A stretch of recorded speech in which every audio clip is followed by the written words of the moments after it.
Hello, mambo vipi? Karibu kwenye Lixa Media, na leo tunachambua filamu moja hatari sana. Huyu ni nani kutoka kwake Dubu TZ. Hii ni mojawapo ya movie inayotrendi sana sasa hivi kwenye mitandao ya kijamii, haswa jukwaa la YouTube. Mhusika mkuu akiwa ni jamaa kwa jina la Kasongo, Rutikando tuna Abdul, na pia tuna Mbalamadi anayejenga taswira ya kijana mtukutu na wengine wengi. Kwenye episode ya 22 mambo kadhaa yameweza kujitokeza pale, na hii inatupa taswira au tunaweza kuotea ni nini haswa tunaweza kutarajia kwenye episode ya 23. Mwanzo kabisa tunamwona Kasongo akifanikiwa kumtorosha au kumwokoa binti aliyekuwa ameletwa mjini na dada yake kwa ajili ya kumtafutia kazi za nyumba. Badala yake akaamua kumgeuza chombo cha starehe bwana, kisha malipo anachukua yeye. Binti huyo hapendi kitendo hiki, lakini ana jinsi. Baada ya kuokolewa na Kasongo, anamkabidhi hela walizozichukua nyumbani kwa yule jamaa, kisha anamwelekeza jinsi gani atasafiri hadi nyumbani kwao kijijini. Je, tutarajia ujio wa huyu dada tena au story imeisha hivyo? Sidhani, sababu dada yake nyuma baada ya kuzinduka anajawa na wasiwasi mwingi sana, akihofia kuripotiwa kwa polisi sababu ya kitendo ambacho anakifanya ama ambacho alimfanyia mdada huyu. Hivyo basi lazima atafanya jambo.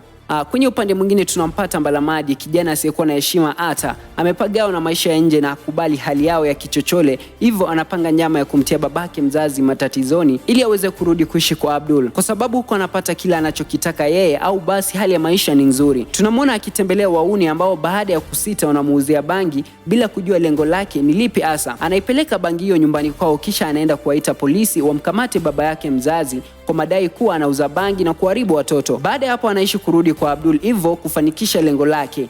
Tayari Kasongo amefahamu ukweli. Je, atamsaidia babake Mbalamadi kuokoka kwenye mikono ya polisi? Kipi kitamkuta Mbalamadi? Kwingineko tunamkuta Cheusi na mamake Odo. Cheusi anaonyesha nia ya kutoendelea kuzitafuta nguvu za Misondo na Kasongo kwa kuwa tayari ameshakuwa kipofu, na anamuomba mamake amrudishie Misondo ufahamu wake ili yeye pia apate kuona. Odo anampinga vikali na kusema ni marufuku kukata tamaa. Je, mpango wao utafaulu? Nani ataishinda hii vita kati ya mama Misondo na mamake Cheusi? Hivi Misondo atapata ufahamu wake na pia Cheusi atapata kuona? Acha tusubiri. Kwenye scene nyingine tunamwona Abdul akiwa na jirani yake wakipiga story na kucheka. Ghafla bwana anaingia mchuchu ambaye ndiye demu wake Dubu au Abdul. Anashangaa na kukasirika kwa kuta katika hali hile, kwa kuwa alikuwa anacheka na kupiga story, akafikiria watakuwa ni wapenzi au wana nia fulani ya kimaaba pale. Anasimama tu na asemi chochote. Jirani anaondoka na yeye pia kwa hasira anaelekea chumbani, ambapo Abdul anamfuata na kumweleza kuwa yule ni jirani yake tu na pale alikuwa anamsaidia kurekebisha Instagram yake.